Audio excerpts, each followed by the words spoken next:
দক্ষিণাঞ্চলের ভাসমান হাট ঝালকাঠির ভীমরুলি পেয়ারা হাট। খালের পানিতে সারি সারি নৌকায় পেয়ারা বেচাকেনা। প্রতি বছর পেয়ারার মৌসুমে দেশের নানা প্রান্ত থেকে ক্রেতা বিক্রেতা ব্যবসায়ী ও পর্যটকদের পদচারণায় জমে ওঠে ভাসমান পেয়ারার হাট। ঝালকাঠি সদর উপজেলার ভীমরুলি গ্রাম সংলগ্ন কয়েকটি খালের মোহনায় বসে এ ভাসমান পেয়ারার হাট। প্রতিদিন ভোর থেকে দুপুর পর্যন্ত পেয়ারা চাষি ও ব্যবসায়ীদের হাঁক ডাকে মুখর থাকে এই হাট। বিভিন্ন জেলা থেকে ব্যবসায়ীদের পাশাপাশি পর্যটকরাও ভিড় করেন ভাসমান পেয়ারার হাটের সৌন্দর্য উপভোগ করতে। অধিক রৌদ্রের খরার কারণে পেয়ারা ফলন কম এবং পেয়ারা সুস্বাদু হয়েছে এবং অনাবৃষ্টির কারণে পেয়ারা সাইজ ছোট হয়েছে। পেয়ারা আনছি 5,000 টাকা বিক্রি করছি। খুবই ভালো আছে। আজকের বাজার এই পেয়ারার ফল একটু কম হওয়ার কারণে পেয়ারার বাজার খুব বেশি 1,000 থেকে 1200 টাকা মন কেনা হয়।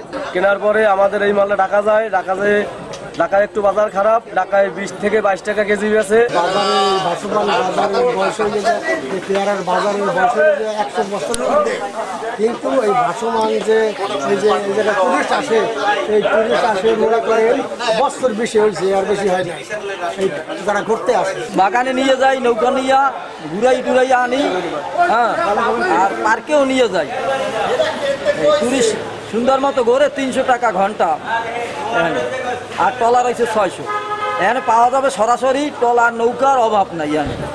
কৃষি বিভাগের তথ্য মতে ঝালকাঠি সদর উপজেলার 13টি গ্রাম, বানারীপাড়া উপজেলার 16টি এবং পিরোজপুর জেলার প্রায় 26টি গ্রামের জমিতে পেয়ারা চাষ হয়।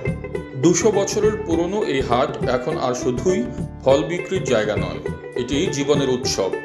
ঝালকাঠি জেলায় আসলে 562 হেক্টর জমিতে আমাদের পেয়ারা আবাদ হয়েছে এবং আমরা আশা করছি এখান থেকে 5,626 মেট্রিক টন পেয়ারা পাবো এবং সেটি আশা করা যায় বেশ কয়েক কোটি টাকার পেয়ারা এখানে বিক্রি হবে ভাসমান বাজারকে কেন্দ্র করে।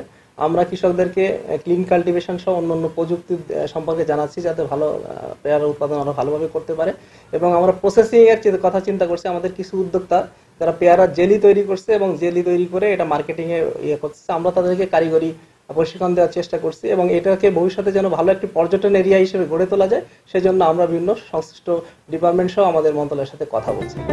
নৌকার উপর বসে বেচাকেনার দৃশ্য, প্রকৃতির মায়া ঘেরা পরিবেশ সব মিলিয়ে এই হাট হয়ে উঠেছে দক্ষিণাঞ্চলের এক প্রাণবন্ত পর্যটন কেন্দ্র।